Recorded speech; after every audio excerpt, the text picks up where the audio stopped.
There are a lot of like really simple mental health issues or whatever that get way overly complicated and way overly mystified, and self-doubt is one of the biggest ones because it's really not that big of a deal, but people treat it like it's this curse that follows them around forever that can never be resolved, and it's just, oh no, I'm doomed to doubt myself forever, and that's just not the fucking case. Self-doubt is actually very helpful as a tool if you know how to use it. So in this video, I'm going to teach you all about what self-doubt actually is, as well as how to integrate it and use it as a source of wisdom so it can actually make you smarter and more wise and more well put together as you go do the things you want to do with your life. What up, everybody? Welcome back to Operation Moksha. As always, I'm your host, Chris Roscoe, and today we're going to be talking about self-doubt. Doubting whether you're capable of doing something. Doubting whether or not you can actually accomplish the task in front of you. Doubting whether or not you can successfully talk to that girl that you're interested in. It's literally just doubting whether or not you're capable of something.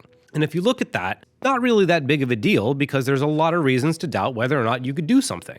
And these are actually very good questions because for a lot of things that we want to do in life, there are some prerequisite skills that we need. There are maybe some materials, some knowledge, God knows whatever else. And so if you're ever doubting whether or not you can do something, you may have very good reasons for that. Back in the day, I was going to give a talk at a festival called Lucidity that I used to go to every year. I was getting frustrated because this was a big opportunity for me. I was going to speak at a festival for the first time ever. It was a topic I knew really well. It should have all just come out of me really easily. Instead, I had all these doubts that I wasn't used to having. And more than doubts, it was kind of just my brain being really mean to me. And it was like, you're the worst at this. You shouldn't do this. They should have gotten anyone else to do this. You're going to completely fuck this up. You suck. Maybe don't even go to the thing. Okay, these are all interesting points you're making. Why? This is the real key is a lot of people never ask this question, why, right? It's like we get these doubts, like, I don't know if I'm capable of this. Like, I can't do that. This is blah, blah, blah, blah, blah. We get all these things. And instead of questioning them and trying to figuring out where they're coming from, we just kind of believe them as if they're true. This is the first major flaw, is not questioning them. And I turned to the parts of me, and even no matter how mean they were being to me, I was like, okay, what's your deal?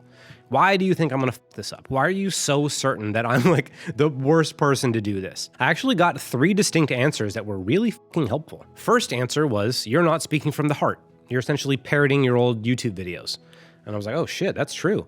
And then the next one was, you're not speaking with the audience in mind. I was like, oh yeah, that's a good point. And the third one was like, you don't actually have a clear intention in mind. You're just kind of saying whatever because it sounds good. And I was like, shit, those are actually 3 really good points. Like, no wonder I was doubting myself. No wonder I thought I was going to fuck this up. If I were to listen to someone else give a talk who didn't have the audience in mind, wasn't speaking from the heart, and didn't have a clear intention, it probably wouldn't be a very good talk by my own standards. So once I listened to that and integrated it, it's like, okay, let me speak from the heart with a clear intent, with the audience in mind. Once I shifted and started doing that, all of those doubts, all of that internal criticism turned into excitement because I went from doing something in a way that was out of alignment with me, where I thought I was going to fuck it up because I was doing it wrong by my own standards. I was able to adjust, do things up to my own standards, and get really excited about it because now I was in integrity. Now I felt like what I was doing was right. I felt like, yes, I am the right guy for this job, and killed it because I was completely energetically and existentially aligned with it. And that is one of the really big lessons that self-doubt can teach you, is that if you are doubting yourself or criticizing yourself or whatever it might be, you may have a really good reason. Because like self-doubt gets put under a lot of umbrellas and shit, right? And imposter syndrome is another version of that. Like, I feel like an imposter. I'm doubting myself in this specific way. What makes you feel like an imposter? Like, what about this has you doubting yourself? And then they would say something like, oh, I don't know if I can actually deliver on the promises that I'm making to my clients. If you're making promises you can't actually keep, then like, yeah, you're gonna have doubts about whether or not you can keep those because some part of you knows you can't keep those promises. Self-doubt is actually a really good way to help you stay in integrity with yourself.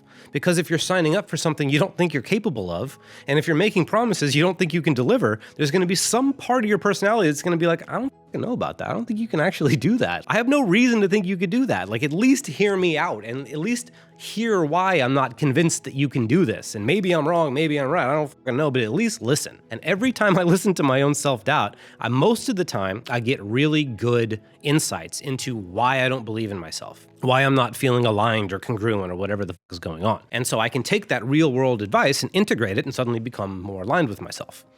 Now, sometimes there are some deeper things that happen as well, and that really have nothing to do with the physical world. You could be really good at whatever it is you're doing. You could be highly skilled, highly capable, whatever the thing is, but you could have an identity that is out of alignment with what you're attempting to do. Sometimes when an old identity wants to creep up, it can have me doubt myself. whether or not I'm actually good at this, whether or not I'm actually the person for this job, whether or not I'm actually as good as I thought I was, and blah, blah, blah, blah, blah. And what this really is an old identity attempting to validate itself by invalidating all the proof in my reality. Because this is kind of how the identity works, right? Like, as I grew up with an identity of essentially like a failure, of like the guy who's gonna f it all up. And so as I keep growing and as I level up and start to do all these super cool new things, that part of me can sometimes kind of creep up. And it can make it look like I'm going to f up, and it can make it look like I'm incapable, and it can make it look like I'm not competent and all these sorts of things, even though I know I am. And so what that is it's an identity trying to validate itself in order to keep you safe. Maybe you have your own version of this, I don't know. However, for me, identifying as the guy who's gonna f everything up kept me safe, because it's like, okay, as long as I see myself as the guy who's gonna f everything up, then I won't go and try big scary things that I might f up, and then I'll realize that yes, I am that guy. Shit, what do I do now? And that's what a lot of people do with their identities. If we identify, or if we create an identity that's like kind of negative or unhealthy, it's usually protecting us from something that we think is even scarier, right? So if you are really good at what it is you're trying to do, like let's say you're like me and you're a coach or whatever it is, you know you're really good at it, but then it comes time to level up, you start doubting yourself. You got to ask yourself, okay, why am I doubting myself? Right? And sometimes you'll get real world shit like, oh, you're not speaking from the heart or whatever it might be. But there'll be other times where you'll get messages like, because you're a fuck up, because you suck as a person, because nobody loves you, because you're blah, blah, blah, blah, blah. And it's like, okay, well, that's not a real thing I can fix or solve, because that's not real. It's just an idea. It's a series of beliefs that I've told myself for a long time. At which case, the real thing that you want to do is just like, well, why do you think that? Why do you think I'm such a fuck up? Why do you hate me so much? Like, what is going on here? And then if you start to answer those types of questions and ask them with a real genuine sense of curiosity and compassion, because it's like, well, why would I want to believe that about myself? What must be so painful? What must I be so afraid of that I would rather see myself as a complete fuck up than attempt something that I might fail at? Like, why would I do that? And so once you start getting into those kinds of questions, then you can see the real kind of probably trauma or at least emotional needs underneath. And then you can, if you start to meet those emotional needs, the unhealthy identity can kind of start to fall away and you can feel a little bit more comfortable with the thing that you're trying to do. And again, just to kind of drive this home, like I'm trying to level up in my business right now. Like I've mostly had one-on-one clients. So I'm building up my courses, as you probably know. I'm trying to like grow and get myself out on podcasts and all kinds of shit. So it's bringing up new fears. And as I go through those fears, I'm having to like feel the reality of them, that some part of me thinks I'm going to fuck it up. Some part of me thinks I'm like a bad dude who doesn't deserve all this shit. And another part of me knows I'm completely capable, knows that I'm really good at this, knows that I can trust myself to do the right thing and go the distance and do all the shit that I want to do. All I really have to do is like listen to the parts of me that doubt me, listen to the parts of me that say that I can't do the thing, figure out why they think that, set anything right in my life that's actually out of integrity, but also just love and take care of them if it's just an emotional issue. If they're just afraid of something, if there's just some pain that they want to avoid, I can face that pain and help them deal it in a healthy and loving way so that they don't have to hold on to that identity anymore. If you're the type of person that experiences self-doubt, it's either because you're actually not good at the thing that you're trying to do and you need to develop some skills, maybe you need a crew, maybe there's some knowledge you don't have, there's something in the real world that needs to be adjusted in order for you to feel in integrity with what you're doing so you can stop doubting yourself. That's the first one. Or you are already really good at the thing, but your identity is out of alignment with it. And if that's the case, you need to figure out, like, what am I trying to do? What do I tell myself about myself that says I can't do this?